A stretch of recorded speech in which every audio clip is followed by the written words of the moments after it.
I heard you've got a story that you want to write, and I think that is unbelievably awesome. However, would it be safe to say that you might be a little intimidated about where to start or just about the process in general? Believe me, I've been there. I've been exactly where you have, and you know what?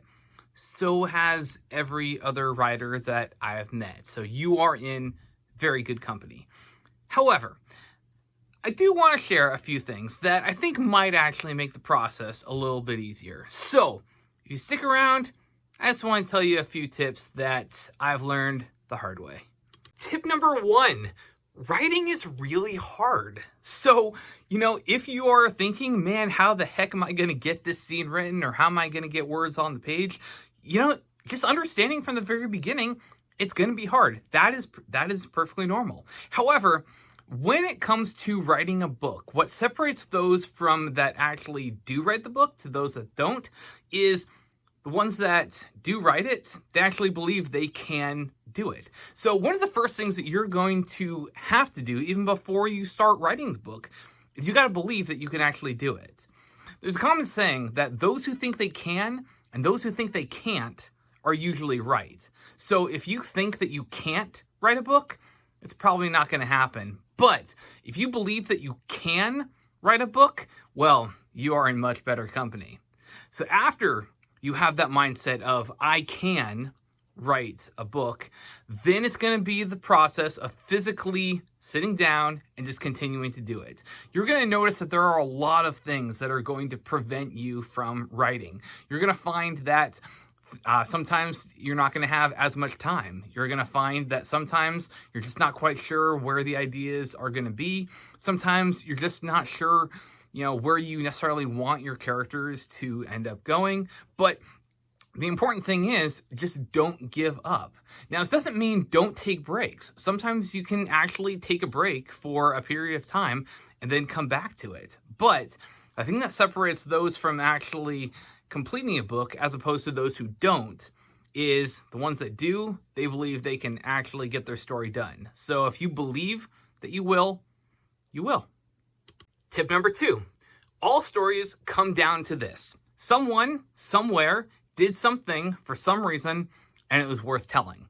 The someone is your character, the somewhere is your setting, the did something, that's your plot, and the for some reason, that is the antagonist. So you really need to get all 4 of those elements locked in, and if you have those 4 elements, then your story is going to progress. Now, a lot of people think that they just need a really good plot, but to be entirely honest, some of the best stories out there have super basic plots, and that's not what matters. Case in point, Lord of the Rings was just what happens to the ring from The Hobbit. That was literally Tolkien's premise. But as we see from what is developed, he's got fantastic characters. He's got an unbelievable setting. He's created this incredible antagonist to kind of drive everything around it. And so the basic plot of returning the ring to Mount Doom, that's a part of it, but really it's the characters, it's the world that he's created, it's his antagonist. Those are the things that really stand out. So if you get all 4 of those elements locked in, your story is going to be fantastic. And a lot of people find that when they get writer's block, it's because they're not sure where their character is going to go. They're not sure what their character would do. So spend time actually developing your character. If they're not sure what their characters are going to be seeing, or they're not just as immersed in the world, spend a little bit more time creating the world. And if the stakes are not high enough, spend more time developing the antagonist. So sometimes just working on those elements, not necessarily progressing the story forward, but just working on those elements, is some of the best things that you can do for your story. And if you lock in all 4 of those, you will lock in your story. Tip number 3, your first draft is probably going to be terrible, but this is perfectly okay. See, a lot of people think that they have this great idea for a story, and so then it's going to come out in the first draft. But the reality is, most first drafts are not even close to finished. So many times we write the first draft thinking we are getting everything that we want down on the page, and then we go through, we reread it, and it's like, what the heck is going on? But here's the way that I see it. The purpose of the first draft is to get it on the page. The first draft is not supposed to be perfect. It's supposed to exist. And you hear classic that you can edit a bad page, but you can't edit a blank page. And this is huge because if you have stuff written down, if you have even bad words written down on the page, you can fix that. But if you've got nothing written, then you can't fix anything. So the purpose of the first draft is not to be good. The purpose of the first draft is to exist. Tip number 4, all writers revise their work. This is just part of the process. You'll do the first draft. Some people think that this is it. This is all I got to do. And then they get done with that. Well, believe it or not, a lot of writers will stop after the first draft because they feel that they have this great idea in their head. And then when it gets down onto the page, it doesn't sound the way that they wanted it to. And so they think, well, okay, I'm done. But here's the thing about writing the story. You wrote the first draft. Now you have an idea of what the story is going to be. Now you know the kind of things that you're going to be seeing later on. Now you have a little bit better idea of who your characters are. You've got an idea about what the stakes are. And so then you go back to the other drafts and then you start reworking them. And when it comes to revising, here's what I would actually suggest. A lot of people think that I'm crazy for saying this, but literally rewrite everything. So what I like to do is I will bring up the document in one side of my computer screen, and then I'll have a blank document on the other side of my screen, and I will just go through the first draft and I will just retype everything. And one of the cool things about this is I find problems with my work. I find things that just don't quite work, and I'll find little bits of language that I think it would be better if I used other words or if I used other kind of dialects or those kind of things. Or I'll find parts where I said, oh, I had a much different idea in my head of what this scene looked like, but I just didn't write that down. So now I'm going to go back and fix it. And you're going to be having multiples of these drafts. And these drafts are not just for you as the writer to be able to kind of figure out where things are going to be going just in your story. It's also going to be a fantastic tool just for pure editing. You're going to find those little points where you missed a period or you missed a quotation mark. It's like, it still happens.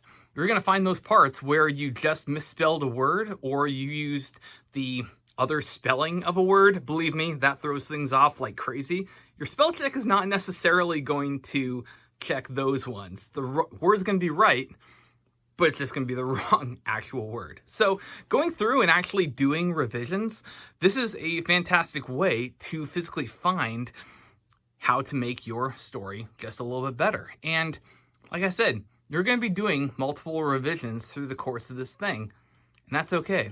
Just expect it. Tip number 5, if you think your story is bad, it probably isn't.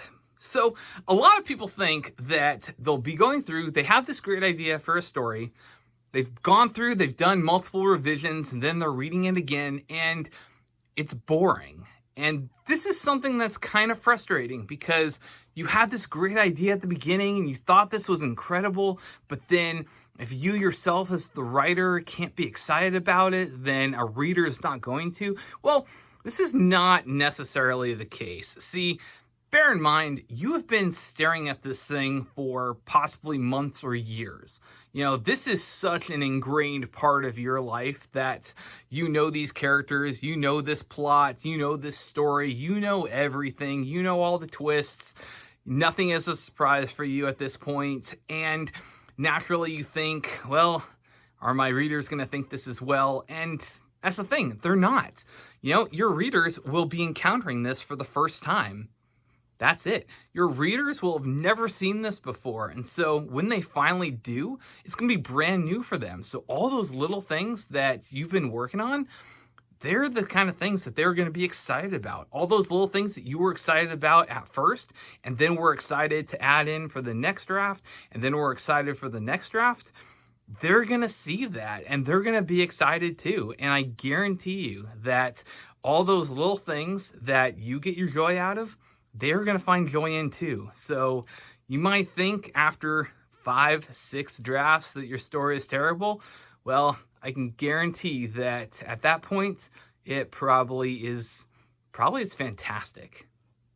Tip number 6, not everyone is going to like your work, but again, that doesn't mean that your story is bad. See, the thing is, not everyone is going to like every story, and even if you have, for example, a fantasy story, not everyone who likes fantasy is going to like your fantasy story. Now, when I was in my creative writing classes back in college, I had one student, and she said that she did not like stories that took place on the ocean. Well, my story primarily took place on the ocean. So no matter what I was going to do, unless I changed an entire integral part of my book, she was not going to care for it. And that is perfectly fine. There are people that don't like Lord of the Rings, even though they might like fantasy. That's all right. There are people that like Lord of the Rings, but they're not a fan of the Silmarillion, written by the same author. You would think that if one author writes something, people are going to like everything of theirs. But again, that's not always the case. And you're going to find that you're going to write something, and some people are going to think that it's absolutely awesome. Some people are not going to care for it all that much. But that's the beauty of having so many different books and different kinds of books out there. There's something for everyone. And if the wrong people read your book, they're not going to like it. So all that it means is that rather than necessarily change what your book is, you just need to figure out the right audience for your book. And once you do that, you're going to have a really, really solid base to be able to talk with. Tip number 7, listen to the critiques, both good and bad. Because sometimes you can learn just as much from the bad, and sometimes you can learn even more from the bad. Now, when I say bad, I don't just mean this sucks. That's not good critiques. However, if you do something and you do something wrong and someone points it out, well, that's actually really good. Now, we all want people to say, oh, your book is fantastic. Oh, this story was unbelievable. The characters are great. We want to be perfect. I get that. I totally get that. But if something is not working, then we want to hear about that. And going back to my creative writing class, I got some unbelievable advice from some of my classmates, and I've used that in my book moving forward. For example, I would have stuff, and I had a section that I thought only deserved a single paragraph worth. But my classmates were like, I really love this, and I was really excited to see this, and then I only got a paragraph, and I was disappointed, so give me more. And so I turned that one paragraph actually into an entire chapter. And it worked. And the thing to me was, it was a part of my story, and I didn't have to change the story by itself. All I did was add on what people were wanting to see. So the story kept itself, but it just made more of what the readers were wanting to read. So again, that was a fantastic comment. Another comment that one of my classmates said was, for creating heroes and villains, you got to give them flaws. And so for a hero, a general rule of thumb is for every 2 good things, have 1 flaw. And for villains, for every 2 bad things, give them 1 virtue. And what this does is it creates characters that are not perfect, which is very helpful. And it creates characters that are relatable, because when you've got a flaw, now people will be able to relate to that flaw that's in them if they've got it in them as well. And people like seeing heroes overcome their flaws because it gives them encouragement to overcome their own. So again, that was another tip that I got from one of my creative writing classes. Also, with people just doing the critiques, they would say, I really liked this character, so I would keep that character that way. And I would just, if people liked it enough, I'd add more of it. So when you are looking at other, people's comments, pay attention to them. Some of the stuff is going to be fantastic and it's going to be usable. Some of the stuff is not going to be usable, but you can't know if you can use it or not until you actually hear it. Tip number 8, take as long as you need to write your story. Now, I don't just mean take as many years or months as you need to physically write it. I also mean as many words as it takes to write it. You know, a lot of people have this idea that a story needs to be a certain length, and maybe in the end it does, but when you're first writing it, work on just getting the story written. So if it starts off and you only write 50,000 words, then once you get the story done, then see what you need to do as far as editing goes. If you write the story and it is 200,000 words, then after you're all done with the story, figure out what you need to do with it. A lot of people have the mindset that they have to have a certain limit just going into it. And I say ignore that limit. Let the limit happen later. Let the word count happen later. You know, if you get the story down, then you can edit it, you can revise it, and you can work it into something smaller. But if you spend too much time focused on trying to just have the word count or the length the way that it is, then that's going to run you into a few problems, especially if you get to that 100,000 word mark and you realize that you're only halfway through the story. So write the story, and then figure out how to turn it into the book. And also, like I said, don't worry about how long it physically takes you. Some people are going to be able to pump out a book in hardly any time at all. Some people are going to be able to pump out a book every year. That's awesome. When I wrote mine, because of all the things that took place in between, it took me about 10 years to actually get from start to finish. But I loved the story. I wanted the story to happen, so I just worked it when I could, and now I have it done. Well, if all those years back, if I had at any point said, you know what, I'm just going to put it down, I'd still be in the same place that I am today, but I wouldn't have the books that I have published today. So if writing a book is something that you want to do, don't worry about how long it's going to take. Just do it until it's done, and just write it until it's all done, and then worry about the length later. Now, bear in mind, if you are writing on a deadline, like because you have a publishing deal and they have a specific time length for actually writing this book, that's a different thing. But again, you're a brand new writer and you're just trying to figure out your story to begin with. So again, don't worry about the time limit. Tip number 9, don't be worried about being original with your ideas, because honestly, ideas are not original anymore. You know, people have used elves long before Tolkien. You know, even Tolkien himself, he borrowed from Norse mythology and Germanic mythology and other stories that were out there. People have been using mythology to craft their stories forever, and so many of the plot lines have a Arthurian or some kind of a Norse background. I mean, take a look at Marvel Comics, for example. They just borrowed Thor and all of the Asgardian, storyline, and they worked it into their stuff. So, ideas are not going to be original. However, how you write your story, that's going to be what's original. So if you have a really cool idea of you want a chosen one character and they find a mythical sword and they end up becoming a great hero, you know what? Yeah. That basic idea has been done a few times with King Arthur and then some, but you can tell it the way that you want to tell it, and only you are going to tell it the way that you want to tell it. So when you're starting to write and you're starting to say, hey, this is sounding similar to some other kind of story, you know what? That's okay. We are going to be influenced by the stuff that we read. We are going to be influenced by the shows that we watch, by the movies we watch. We're going to be influenced by the people that we see. We're going to be influenced by literally everything around us. So if you come up with an idea and you think, oh man, is this going to be good because it's not original? Well, yeah, it totally can be good. Don't sell yourself short. If you are excited about an idea and you write it in that way, your readers will be excited about your idea too. So let all those things influence you. Let your books influence you. Let the movies influence you. Look at stories that work. Look at stories that are exciting. Look at plots that are exciting. Tip number 10, selling is hard. Marketing is hard.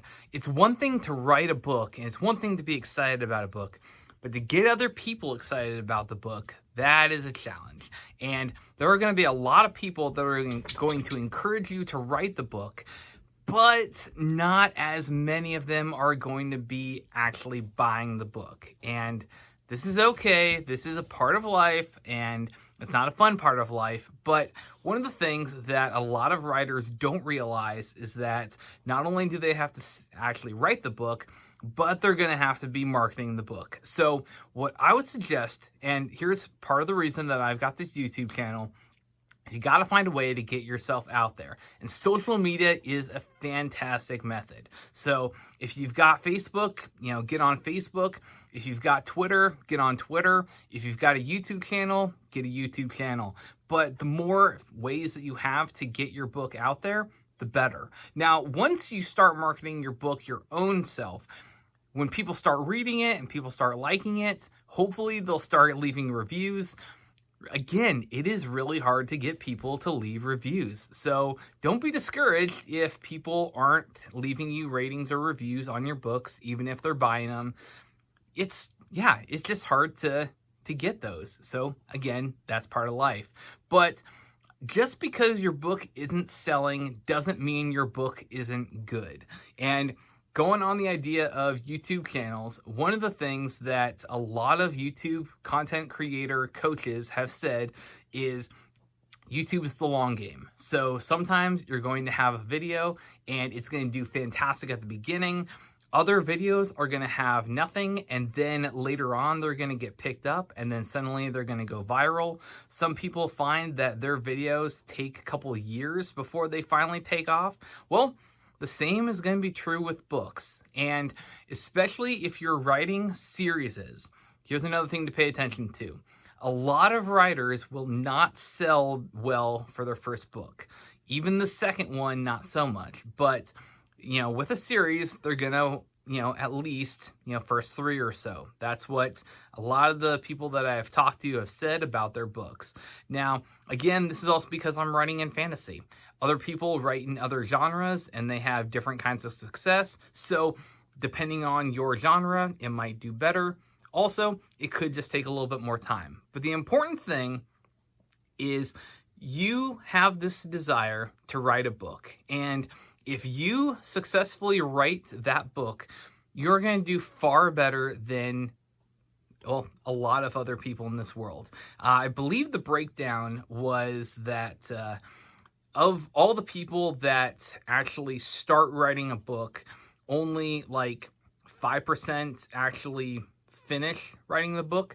And of those people that actually write it, a small percentage, I can't remember the exact number, but a small percentage actually take it to publication. So if you take your book and you write it all the way through and you get your first draft, fantastic. You are already in the top, 95% of people. And then if you take it further and you get it published, then you are in the top, less than 1% of people. So it is going to be a little bit discouraging to not see immediate sales, but ultimately, believe in what you're doing, believe in your story, and in time, other people will as well.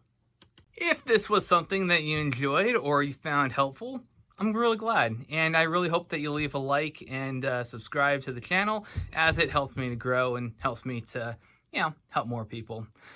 Otherwise, good luck and happy writing.